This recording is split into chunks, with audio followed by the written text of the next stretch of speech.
반갑습니다. 김영윤TV입니다. 9월 29일 첫 영상으로 인사드리는데요. 신선한 가을바람이 불기 시작한 이 9월에 홍매화, 때 아닌 홍매화 사건으로 여의도가 시끄럽죠.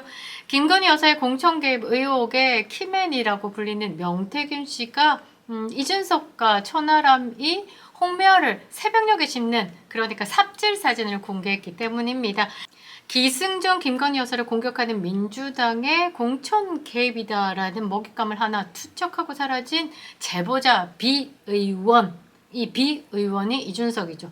이준석은 아카리만 열면 거짓말입니다. 본인이 A 의원이라고 이야기를 했지만 이준석 그리고 A 의원을 다루는 뉴스 토마토의 글을 읽어보면 이 A 의원도 이준석이 아니다라는 것이죠.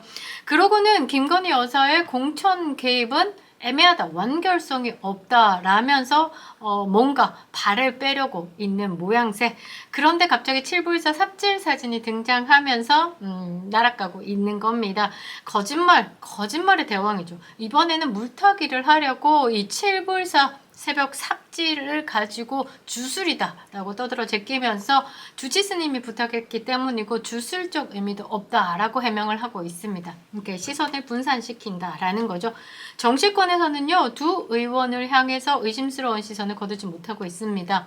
홍매화 사태로 쏘아 올린 김건희 여사의 이슈가 여전히 좀 핫하기 때문이죠. 사실 김건희 여사는 현재 정치권 모든 이슈를 빨아들이는 블랙홀이 되어버렸습니다. 주술 공격을 하는 모양새로 포장을 해서 이 사건을 흐려보려고 하는 의도가 파악되는 이준석, 실용적 보수를 표방하고 젊은 정치인들이 주축이 되어서 개혁하는 이미지와 맞지 않기 때문에 공격을 하는 것이다. 그래서 억울하다 이러면서 언론과 짬짬이가 돼서 글을 뿌려대고 있지만 국민들은 믿지 않는다라는 거죠. 댓글을 모아보면요, 야 기독교 천하람, 야 천주교 이준석, 웃긴 소리 하지 마라. 주술로 아무리 포장해봤자 홍매화는 도원 결의의 맺음이 아니냐라는 글들을 보면 이제 국민들께서도 이준석과 개혁신당, 천하람 관계되는 사람들의 거짓말을 파악했다라는 겁니다. 아무튼 개혁신당은 더 이상 이 사건에 얽히지 않았으면 하는 바람인데 그러기엔 좀 어려울 것 같습니다. 삽질을 왜 했냐를 떠나서 결국 공천 개입 여부를 판단할 수 있는 텔레그램 메시지를 본 사람으로 언급되는 B씨, 이준석, 그리고 A씨, 이게 다 개혁신당 소속 의원이니까요. 암튼 김건희 여사의 공천 개입 의혹이 사실이라면 정치적인 파장을 걷잡을 수 없이 커질 겁니다. 지금은 의혹이 난무하지만요, 결국 진실이 밝혀질 수밖에 없는 것이죠. 아군이 적군으로 돌아서면 더 무섭다는 말을 새기길 바랍니다. 칠불사의 밤에 진실에 대해서 타임라인으로 정리를 해보겠습니다. 사람을 위주로 한번 정리를 해보도록 하는데요. 2024년 4월 10일 총선을 앞두고 2월에 김영선 전 의원의 공천 탈락을 먼저 알게 된 명태균 씨. 명태균 씨는 그때 김영선 전 의원의 정치 컨설팅을 담당했던 분이고 또 상당한 영향력이 있기 때문에 김영선 의원도 명태균 씨에게 신뢰를 가진 입장에서 김영선 전 의원이 아니라 명태균 씨와 김건희 여사와 공천에 관련된 내용이 주고갔다라고 판단을 할 수 있습니다. 그래서 명태균 씨가 김건희 여사와의 텔레그램의 이야기 중에 힘이 없어서 못 도와준다, 옮겨서라도 경선을 해야 한다라는 답을 받은 듯 합니다. 그래서 이제 명태균 씨가 김영선 전 의원의 패배자가 아니라 중진으로서 험지로 백의종군한다라는 이미지를 좀 더 씌우기 위해서 김해로 이동을 사전에 보도자료로 정리를 한 것으로 보입니다. 근데 4.10 총선에서 한동훈과 공관위가 김영선 전 의원을 컷오프 시킴으로써 이제 문제가 시작되는 거죠. 명태균 씨 같은 경우는 멘붕이 올 수밖에 없는 부분, 그래서 개혁신당에 접근을 했다라고 봅니다. 왜냐? 이준석과 관계가 있고 친분이 있기 때문에 이준석의 당대표가 되는 그때 당시에 이준석도 꽤나 이 명태균 씨가 운영하고 있는 여론조사 기관을 믿은 것으로 보입니다. 사실 이준석 입장에서는 굉장히 은인 같은 느낌이겠죠. 그래서 개혁신당에 접근합니다. 세 가지 이유가 있었겠죠. 첫 번째는 텔레그램이 상품 가치가 있다라고 본 것이고, 두 번째는 현역 의원을 보유하면 개혁신당 입장에서는 기호가 앞순위로 가는 부분이 있습니다. 그리고 세 번째로는 정당 보조금 자체가 한 자릿수에서 두 자릿수로 뛰어들기 때문에 개혁신당 입장에서는 so thank you다라는 거죠. 명태균 씨 입장에서는 김영선 전 의원이 가지고 있는 이 세 가지를 가지고 충분히 딜할 가치가 있다라고 판단했습니다. 그래서 이준석 한테 전화를 했고, 이준석이 오케이 했기 때문에 경남 하동 지리산으로 가는 겁니다. 이준석이 있던 자리에서 한 3시간 40분 정도 걸리는 자리, 그리고 순천에 있던 천하람이 열심히 달려왔죠. 경남 하동 지리산 김영선을 중심으로 모였다라는 건 누가 절실했냐를 볼 수 있는 것이죠. 몸이 닳아서 서울에서 대전까지 성상납을 받으러 갔다라는 의혹이 있는 이준석만 봐도 누가 갑인지 누가 을인지를 알 수 있는 거죠.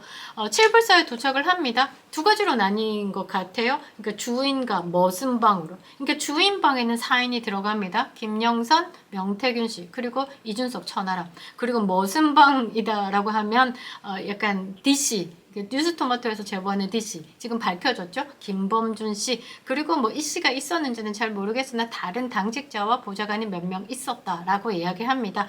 그래서 이 4인이 내용에 대해서 충분히 알고 나머지 부분은 내용을 모른다라고 판단을 할 수 있는 거죠. 그런데 뉴스토마토에 여기 있던 김범준 씨, DC가 또 뉴스토마토에 제보를 하면서 뉴스토마토가 이 DC의 말을 빌어서 왜곡된 보도를 하죠.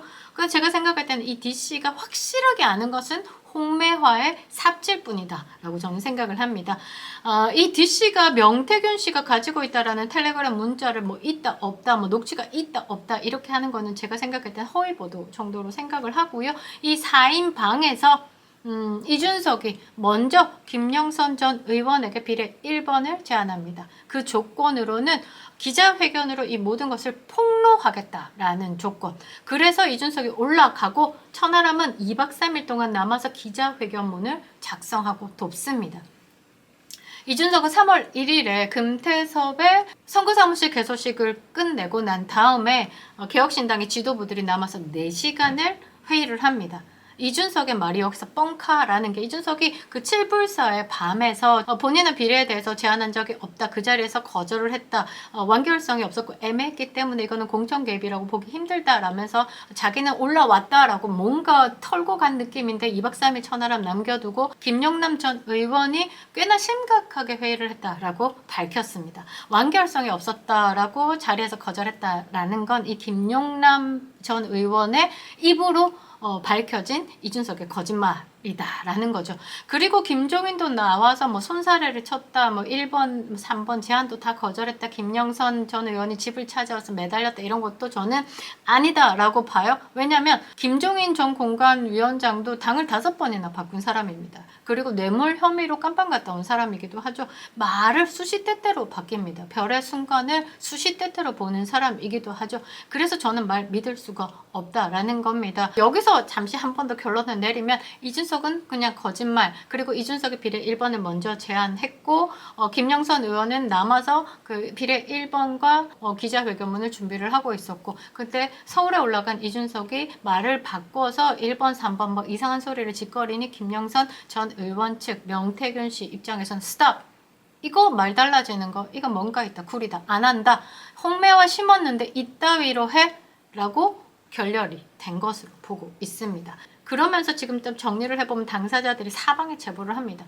토마토 뉴스에도 제보를 하고, 민주당에도 제보를 하고, 한겨레에도 제보를 합니다. 한겨레에서는 일체 거절을 했고요. 민주당은 지금 자료를 입수한 상태로 김건희 여사의 특검이 진행된다라고 하면 지금 신난 건 민주당입니다. 그리고 뉴스토마토는 사활을 걸고 보도를 하고 있는 것이죠. 제보한 사람을 중심으로 제가 한번 추리를 해보면 이준석입니다. 뉴스토마토에 제보를 했죠. 지금 박현광 기자가 어떤 사람이냐, 이준석과 함께 그 윤석열 후보의 대선 기간 동안 2번의 가출, 거기에 뭐 첫 번째인지 두 번째인지 모르겠지만 같이 가출을 하면서 숙식을 함께 했던 사람 중에 한 사람입니다. 뉴스토마토에 제보를 했다. 이유는 동탄 국회의원 됐죠. 성상납 무혐의 얻었죠. 원하는 거 다 얻었습니다. 그러면서 김건희 여사의 특검을 반대하고 공천 개입은 아니다라면서 쓱 뉴스토마토에 제보를 하면서 배신해도 된다라고 판단을 한 것이죠. 그러니까 비열하고 치졸한 그리고 배신의 정치를 그냥 보였다라고 봐야 되는 거고, 천하람도 마찬가지입니다. 저 뉴스토마토가 보도한 A 의원이 천하람입니다. B 의원이 이준석이고, 근데 이준석이 이거를 또 혼란을 주기 위해서 본인이 A 의원인데 약간 꼬였다 이런 식으로 이야기를 했는데, 처음부터 뉴스토마토 제보에서 A 의원은 천하람입니다. 이 천하람은요 2박 3일 동안 칠불사에 남아 있으면서 명태균 씨와 함께 기자회견문 작성을 합니다. 그러면서 명태균 씨의 텔레그램을 본인이 사진을 촬영한 것으로 확인되고 있습니다. 그래서 본인이 그 캡처 부분을 확보했을 가능성이 있다라는 거죠. 이게 저는 그 홍매화의 삽질의 대가로 비례 2번을 받지 않았을까 보고 있습니다. 원래 지역구, 순천에서 지역구로 뛰겠다라고 밝혔는데 7불사의 밤을 보내고 홍매화 삽질을 한 이후에 비례 2번으로 갈아탄 거죠. 이 사건 이후에 지금 천하람은 무건수행 중입니다. 일단 천하람 같은 경우는 문자 확보한 부분에 공개를 해야 되겠죠. 또 다른 제보자 D씨가 나옵니다. 이 D씨는 김범준 씨로 개혁신당 영입 1호, 1호로 지금 현재 허은하의 보좌관입니다.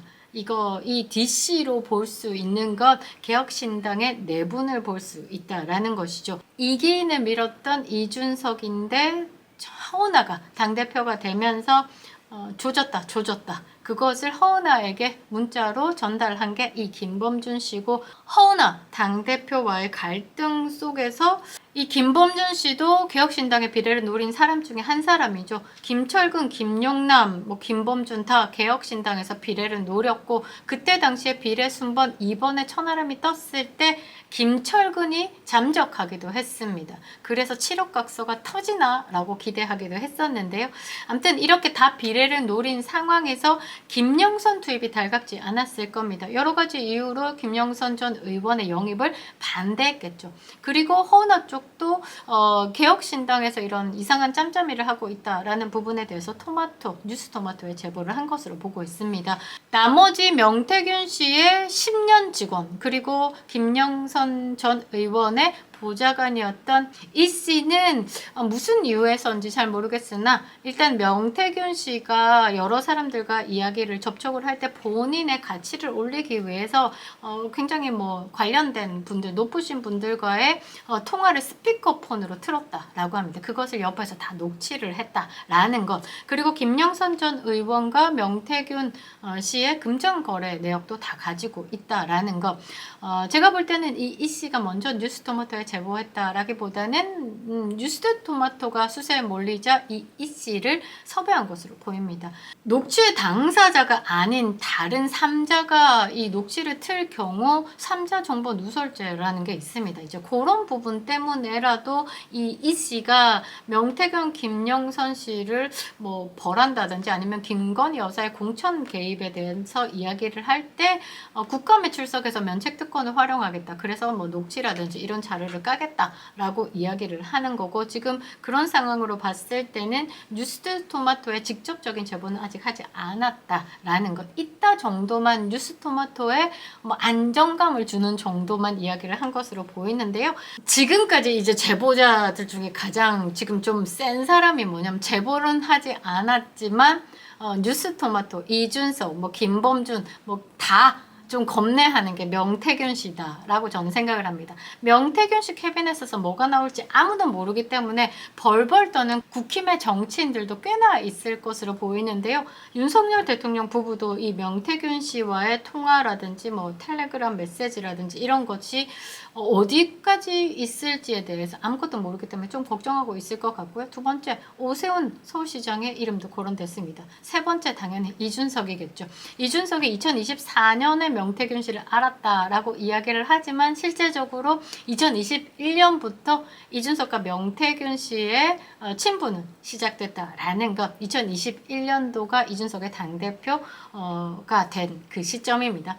그리고 홍준표 대구시장도 있을 겁니다. 경남 지역을 기본으로 바탕으로 움직였던 명태균 씨와 몰랐다라고 하면 뭔가 이상한 그림이 안 맞는 거죠. 그리고 안철수 의원 같은 경우도 명태균 씨와 관계가 있었음에도 불구하고 무슨 이유에선지 저는 명태밖에 모른다라고 거짓말을 했다가 다음날 명태균 씨가 조용히 사진을 하나 올렸죠. 그리고 경남에 있는 다수 정치인들이 이 명태균 씨에 대해서 조금 캐비넷에 뭐가 나올지 걱정하고 있지 않을까 싶습니다. 지금까지 봤을 때 명태균 씨가 직접 먼저 제보한 적 단 한 번도 없습니다. 항상 반론을 제기하면서 홍매화 사진 띄우고 안철수 사진 띄우고 이준석과 어깨동무 사진 띄우고 항상 그런 식으로 해왔다라는 거죠. 아무도 명태균 씨에 대해서 직접 언급한 사람 아무도 없습니다. 지금까지. 그리고 최근에 검찰 조사를 명태균 씨가 다녀왔습니다. 근데 변호사를 대동하지 않았다라는 것, 그만큼 자신 있다라는 거죠. 그래서 명태균 씨는 뉴스토마토에 이야기를 계속합니다. 김영선 전 의원과 김건희 여사의 텔레그램을 확보했다라는 거, 그거 밝혀라. 지금 현재 명태균 씨는 뉴스토마토에 내용 증명을 보낸 상태입니다. 메시지를 공개하라. 김영선 전 의원과 김건희 여사의 텔레그램을 확보했다라고 하는데 그거 한번 공개해봐. 그만큼 자신이 있다라는 거죠. 제가 볼 때는 김영선 전 의원과 김건희 여사의 직접적인 문자 메시지 주고받으면 결코 없는 것으로 저는 생각을 합니다. 명태균 씨 주장이 검찰 조사의 결과로 뒷받침이 된다라고 하면 너무 심플하게 다 끝나는 겁니다. 애시당초 토마토 뉴스는 이준석에게 유리하게 구성된 뉴스를 방송을 한 겁니다. 지금 상황에서 봤을 때 제일 신빙성 있는 건 정황상 명태균 씨와 그 다음에 지금 제보자 이 씨라고 봐야 되겠죠. 이 사건의 본질을 보려면 명태균 씨와 이 씨의 내용만 보면 모든 것이 다 해결이 될 것 같습니다. 뉴스토마토의 목적을 정리를 해보면요. 김건희 여사의 공격을 위해서, 그리고 국힘을 공격하기 위해서, 그리고 이준석을 띄우기 위해서. 그러나 생각하지 못한 부작용은 명태균 씨의 분노다라는 거죠. 명태균 씨의 모든 것이 맞다라고 결과가 뽑아지면 뉴스토마토는 대국민 사과를 해야 되겠죠. 심각한 윤리적인 문제다라는 겁니다. 이준석도 나가리, 언론 기능을 못하는 언론들도 나가리. 대한민국의 재건을 위해서 정화가 필요할 때입니다. 김영윤TV였습니다.